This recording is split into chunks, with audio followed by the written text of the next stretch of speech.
Hi everyone, welcome back to my channel. So today I wanted to do a tag that I did last year, but I think this one you can do kind of every year because it changes, and that is the end of the year book tag that was, from my knowledge, created by Ariel Bissett. So I will link her video below. But without further ado, let's jump into the tag.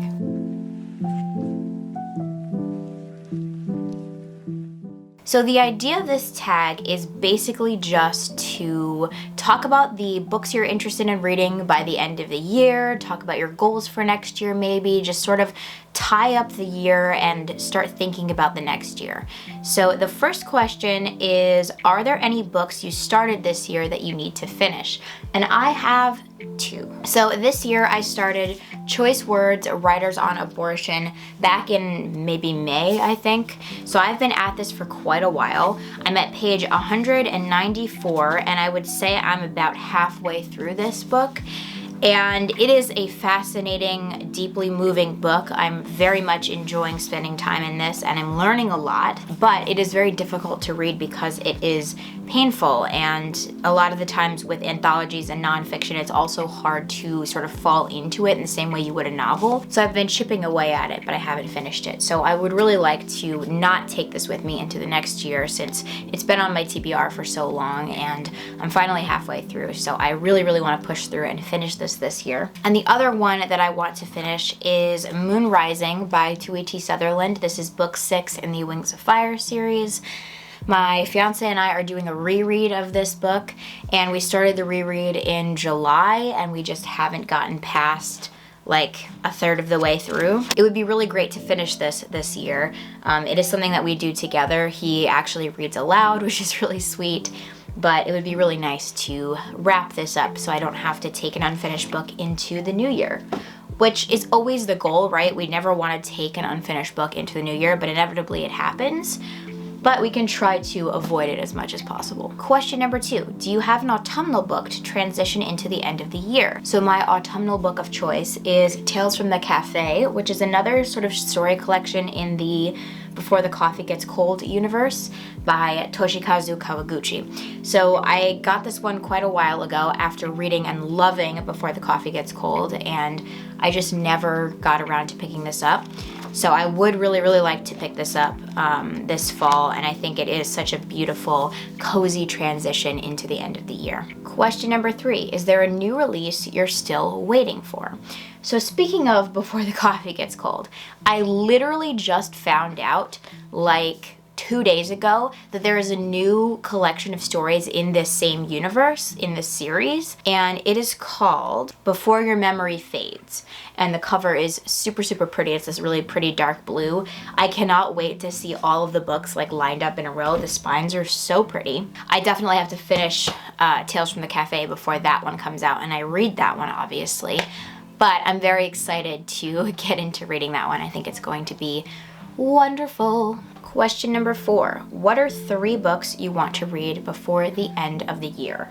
So these are not new things. I've talked to you about them several times, and I really want to finish them because they're books that I've put on my TBRs for several months and haven't read them.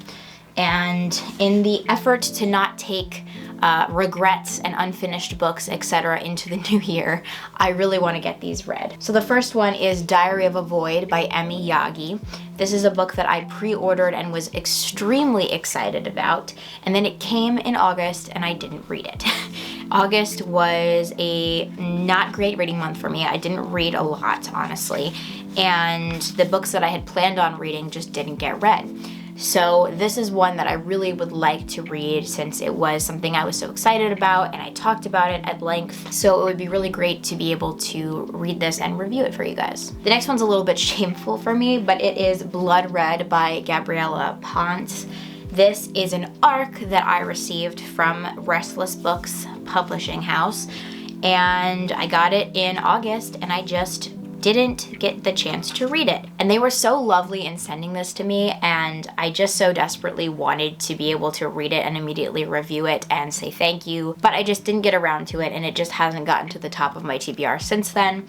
So I would really like to be able to read this and actually be able to review it and say thank you to the publishing house, because I thanked them already, but I really wanted to say thank you by putting out my thoughts on the book. So yeah, this one is a bit shameful, but I'm really, really hoping that I can finish this by the end of the year. And the final one is one that I've put in TBRs before, but it never was the top priority. And I've read a couple of books recently that have young girls in them, and I was really, really enjoying the way that those authors were writing young girls and their issues, experiences, etc. It's not a genre of book, like an adult book with a young child protagonist. I don't read a ton of books like that. Most of my experience with like young children in books are actually in children's books. So that kind of sparked my interest again to read Reasons She Goes to the Woods by Deborah K. Davies. This was a book that I was recommended through a friend on Instagram, and it seems really, really interesting and weird and unreliable narrator-ish. And yeah, I'm just really fascinated by the concept of this book, and the cover is just absolutely stunning. So I would really like to get this read, one, since it's been on my TBR for a while, and two, because the subject matter has reinterested me. So those are the 3 books that I would hopefully like to get read by the end of the year. That on top of all the books that I already talked to you guys about in my what I'm planning on reading in fall video. All right, next question. Is there a book you think could still shock you and become your favorite book of the year? Honestly, I don't think so. I was looking at my little breakdown of favorite books because I have a little like chart that shows you what your favorite book is each month, and then you can kind of look across and figure out what your favorite book of the year is as it comes together. I'm not explaining it well, but you know what I'm talking about. It looks like this. And I was looking at that the other day, and I realized like so many of the books that I had chosen for that are books that I liked but didn't 100% love, because I felt like this year was really not a great reading year in comparison to a lot of the other reading years that I've documented. I feel like last year was such a wonderful year for reading. I read so much and I read so many great books. And I think just because I've read so far this year half of the books that I read last year, there's less opportunities to find a book that I absolutely love each month. And I think that's been my problem. I just don't have quite as many books that I absolutely love. But this year I did find a few books that I really, really liked, and I don't know that any book that's on this stack of books that I'm planning on reading is going to come in and take the cake, basically. I loved Deaf Utopia by Niall DeMarco. I loved Crying in H Mart by Michelle Zauner. There's just already several books that are fighting for that top spot, and I don't think that any of the books that I am planning on reading for the rest of the year are going to sweep that and take over the top spot. So I could be surprised. You never know. But that's just how I feel at the moment. All right, and the final question is, have you already started making reading plans for next year? So I really don't want to make specific reading goals in terms of what books are going to be read. And I said the same thing last year, and I kind of stuck to that to a certain extent. I didn't make overall plans of what I was going to read exactly in the year. And I think that is helpful, but this year I also didn't meet my reading goal, which was to read 100 books. So I think where I want to start in terms of my reading next year is to actually lower that reading goal. And I've really battled myself on this because it makes me feel very ashamed to not be able to hit the goal that I set out for myself. It makes me feel like I'm underachieving. And I suppose we have to all think about our reading in terms of what is enjoyable, what will make us happy, and not pressure ourselves to read more than what we can. This year was very busy. It was also very emotionally taxing for me, and I find that instead of trying to escape into a book when I am emotionally overwhelmed, I usually don't have the energy to focus on a book. And I found myself this year doing a lot of sort of zoning out, writing, journaling, watching shows, and I was really not able to read as much as I did last year. And I'm trying to be kind to myself and set a more realistic goal next year. So I think I'm going to set my goal to 50 books next year, and if I exceed that goal, I can readjust for 2024. But I know that especially the beginning of next year is going to be hectic for me. So I want to give myself some grace and give myself the space to read what I want to read and not be pressured by a particular goal, even though that goal is arbitrary and set by myself. And no one, literally no one, is going to care whether I meet that goal or not, only me.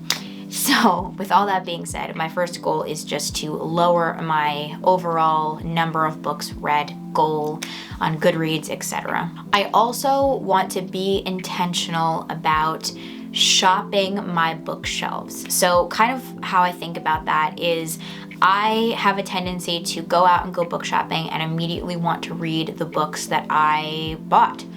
Those are the things that are most exciting to me. I want to read the newest book because I'm the most excited about it, of course.